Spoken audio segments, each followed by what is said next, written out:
મિત્રો નમસ્કાર। આજની તારીખ છે ને મિત્રો, આજની તારીખ છે 11 તારીખ બરાબર, અને ગુરુવાર સવારે 9:17 થયા છે। મારે આજે વાત કરવી છે એક મહાન આત્મા, આપણે મહાત્મા ગાંધીનું તો નામ સાંભળ્યું, જે હમણાં બહુ જાજા બરાબર કંઈક છે, એની પહેલાં કોઈ મહાન આત્મા હતો, મહાત્મા કહેવાય છે, જેને આપણે અત્યારે स्कूलना नाम दई छे ने। अगर समाज की उन्नति चाहते हो तो बच्चों को अंधविश्वास, पाखंडवाद और जातिवाद से दूर रखो, क्योंकि ये बच्चों के भविष्य को गुलामी की जंजीरों में बांधने का काम करती है।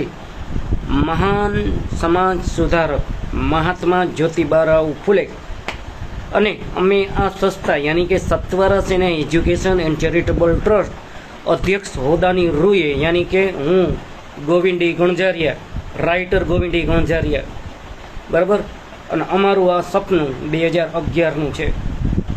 અમે કોઈ મોટા દાવાઓ કરતા નથી। મેં કોઈ દી ક્યાંય ધર્મ, જ્ઞાતિ, જાતિમાં ક્યાંય બખેડા ઊભા કર્યા નથી। સ્થાનિકથી કરી અને રાજ્ય સુધીના તમામ પોલીસ સ્ટેશનની અંદર મારા ખુદના રેકોર્ડ જોઈ લેવા વિનંતી। અમે હક અધિકારની વાત કરી છે। મારા ભેગા જેટલા લોકો છે અંદાજિત સોશિયલ મીડિયા તેમજ આમ રિયલ લાઈફમાં 100થી 150 જણા સાથે અમારે ચર્ચા વિચારણા ટેલિફોનિક દ્વારા તેમજ રૂબરૂ મુલાકાત કરતા હોય। અલગ અલગ જ્ઞાતિ, અલગ અલગ ધર્મમાં અમારો કોઈ પણ ધર્મ, જ્ઞાતિ મુદ્દો જ નથી। અમારા માટે જેટલું મહત્ત્વ અમારું હિન્દુ ધર્મનું છે એટલા માટે મુસ્લિમ ધર્મનું, ઈસુ ધર્મનું, ક્રિશ્ચન, અંદાજિત 12થી 13 ટાઈપના ધર્મ છે જ્યાં સુધી મેં વાંચ્યું છે ધર્મ વિશે ત્યાં સુધી। પણ અમારો ધર્મ મુખ્ય શું છે એ તમને કહી દઉં। પ્રકૃતિમય વાતાવરણ, આજુબાજુ નદી, નાળા બરાબર, શુદ્ધ હવા કે પ્રવૃત્તિ બરાબર। અત્યારની તમે સ્થિતિ નહીં જોતા હો મિત્ર, અમે આ મોટા દાવાઓ એમને નથી કરતા હો। અમારી આગળ અરજીઓ લખેલી પડી છે તંત્રને, જેમાં ખંભાળિયા નગરપાલિકા, પોલીસ સ્ટેશન, કોર્ટ, આપણે કલેક્ટર, મામલતદાર, એવી પછી ભૂતર શાસ્ત્રી, પછી તાલુકા પંચાયત, જિલ્લા પંચાયત, નગરપાલિકા, એવી અનેકો કચેરીઓની અંદર અમારી લેખિત અરજીઓ પડી છે, જેમાં અમે લખ્યું છે વરસાદ લાવો, વૃક્ષો વાવો, વરસાદ લાવો। પછી ખાણ ખનીજો બંધ કરાવડાવી ગેરકાનૂની। ભૂસ્તર શાસ્ત્રીને મેં અહીંયા જઈને કીધું હતું શુદ્ધ ગુજરાતીમાં કે કેટલા નિયમ હેઠળ ખોદ્યા પછી છારવાળું પાણી આવશે કે નહીં આવે। તમને નહીં ખબર હોય મિત્રો, આ ખાણ ખનીજ ગેરકાનૂની છે ને, આજુબાજુ તમારા ખેતીની જમીનું તેમજ રહેણાંક લોકો માટે બહુ જ ઘાતક છે। માનનીય શ્રી સુપ્રીમ કોર્ટ, હાઈકોર્ટ અથવા નામદાર કોર્ટ દ્વારા ગાઈડલાઈન છે કે કેટલા વિસ્તારની અંદર ક્યાં ખોદવું, ક્યાં ન ખોદવું।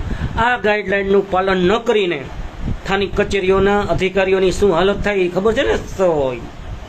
અજ્ઞાની, અભણ, ના સમજતા। કપડાં ભલે સાદા સિમ્પલ હોય હો, અમારા કપડાં ભલે અમારે સ્માર્ટ નથી બનવું દેખાડવું, પણ અમારા કામ સ્માર્ટ હોવા જોઈએ। અમારે સ્માર્ટ ચહેરાથી કે સ્માર્ટ થોબડાથી નથી, બૂટ છૂટ પહેરવાથી સ્માર્ટ બની ન જવાય।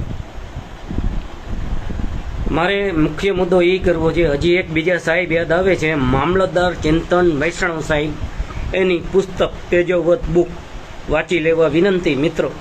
અમારા આ આદરણીય સાહેબ, જોકે મારે આ સાહેબ હારે બીજો તો કોઈ પન્નારો નથી, પણ મને જ્યારે દૈનિક પેપરોમાં ન્યૂઝ મીડિયા સાથે સંકળાયેલા હતા અમે, એ દરમિયાન આ સાહેબ ખંભાળિયામાં પોતાની સેવાકીય પ્રવૃત્તિ દરરોજનું પેપરમાં અમે જોતા કે આ સાહેબે એવા પોઝિટિવ કામના લિસ્ટ આવતા, જેમાં ખાણ ખનીજથી કરી અને વૃક્ષો વાવવાથી કરી અને ગેરકાનૂની પ્રવૃત્તિ અટકાવવા માટે પોતાના મામલતદાર યાની કે જીએસ અધિકારી, અમે ઘણીવાર કહેતા હોય ને આઈએસ, જીએસ ને આઈપીએસ બરાબર, સેવા શિસ્તને નિયમો, આ બધા લોકો છે ને પોતાના કાયદાથી અથવા પોતાના નીતિથી જોડાયેલા છે। અધિકારીઓ ક્લાસ 1 થી કરી અને 100 સુધીના અધિકારીઓ પોતાના નિયમો સાથે જોડાયેલા છે અને આ નિયમોનું ભંગ કરે તો પોતાના પગારથી કરી અને બરાબર એવું ઘણું બધું થઈ શકે. પગારે રોકાવી શકીએ, પછી કાયદાના જે કંઈ પણ આવે છે એના ઘણા બધા નિયમો છે, એ નિયમો વાંચી અને એના ઉપર કાર્યવાહી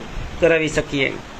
અમે મોટા મોટા દાવાઓ કરતા નથી આદરણીય સાહેબ, આદરણીય સાહેબ, અમે કોઈ પણ જ્ઞાત જાતના ભેદભાવ વગર માની છીએ. એનો એક નિયમ રાખજો. અમારે બહુ ઝાઝી વાત નથી કરવી. અમારો મુખ્ય મુદ્દા શિક્ષણ, આરોગ્ય, રોજગાર ને ન્યાય, કાનૂન વ્યવસ્થા અને પ્રકૃતિમય વાતાવરણ, આ 5 મુદ્દા ઉપર કામ કરીએ છીએ. અને પંચરૂપી પરમાત્મા યાની કે હવા, જલ અને વાયુ, અગ્નિ અને આકાશ દેવતા, ધરતીમાં પંચથી સતરૂપી પરમાત્મા બરાબર, એને અમે માની છીએ. દરેક આ પ્રકૃતિની અંદર દરેક જીવને જીવવાનો અધિકાર છે. યાની કે જીવો અને જીવા દો, કીડીથી કરીને હાથી સુધી અને મનુષ્ય સુધી બધાને જીવવાનો અધિકાર છે. પોતાના સ્વાર્થ માટે આ લોકો કોઈની જમીન યાની કે ગૌ માતાની જમીનો છીનવી છે. ધ્યાન રાખજો, કુદરતની લાઠી જ્યારે પડશે ત્યારે તમારું પદ, પ્રતિષ્ઠા કાંઈ નહીં જળવાય. બસ બહુ ઝાઝી વાત ન કરતા. રાઇટર ગોવિંદ ગણજારિયા, સત્યસેના સમાચાર અને સત્વરા સેના એજ્યુકેશન એન્ડ ચેરિટેબલ ટ્રસ્ટ બરાબર કહેવા માગે છે, આપની ફરજ સુપરેપરે નિભાવશો. ક્લાસ 1 અધિકારીથી કરી અને ક્લાસ 100 સુધી આવેલ અરજીનો સંતોષપૂર્વક જવાબ દેવો એ આપણી પહેલવેલી પ્રાથમિક ફરજ છે, તેમજ પ્રાથમિક ધર્મ છે. બીજું મારે બહુ ઝાઝી વાત નથી કરવી. તમે ભણેલા છો અને હું એ ભણેલો છું, શિક્ષિત દરજાના લોકો, એક શિક્ષિત દરજાના વ્યક્તિ. અને મારે ખાસ કહેવું છે, અમારી અતિ પ્રિય શાખા હોય ને, અતિ પ્રિય શાખા તો પહેલવેલી શાખા છે આર્મી અને બીજી શાખા છે પોલીસ વિભાગ. અમારી આ બે બહુ જ અમે ગર્વથી કહી છીએ સાહેબ. બીજી કચેરીઓ સાંભળે ના સાંભળે, પણ તમે છે ને, તમે પોલીસ શાખાજી, તમે ખૂબ જ અમારું સરસ રીતે સાંભળ્યું છે. દિલથી ધન્યવાદો. સ્થાનિકથી કરી અને રાજ્ય પોલીસ સુધીના તમામ પોલીસ ઓફિસરોને મારા સતત વંદન પછી. આપની ફરજ સુપ્રેપણે નિભાવી છે, નો ડાઉટ, નો શંકા. જય હિન્દ, જય ભારત, જય સંવિધાન, જય જ્ઞાન વિજ્ઞાન. અને એકવાર તમામ બહેનો, દીકરીઓ, માતાઓને મારે કહેવું છે, તમારો ઉદ્ધારક શ્રી કૃષ્ણ કે રામ કે ભગવાન શિવ કે નથી. તમારો ઉદ્ધારક મહાત્મા જ્યોતિબારાવ ફૂલે, સાવિત્રીબારાવ ફૂલે અને આ બધા મહાત્માઓ છે. એ તમારા માટે વાંચજો અને જાહેર જીવનમાં જન્મ ચૂકેલા અને નજીકની અંદર તમને જ્ઞાન, વિજ્ઞાન અને તર્ક સાથે જોડશે. આના પુસ્તકો વાંચો. મહાત્મા જ્યોતિબારાવ ફૂલે તેમજ ચિંતન વૈષ્ણવ સાહેબ GS અધિકારી દ્વારા તેજોવત નામના પુસ્તક. જય હિન્દ, જય ભારત, જય સંવિધાન. નમસ્કાર.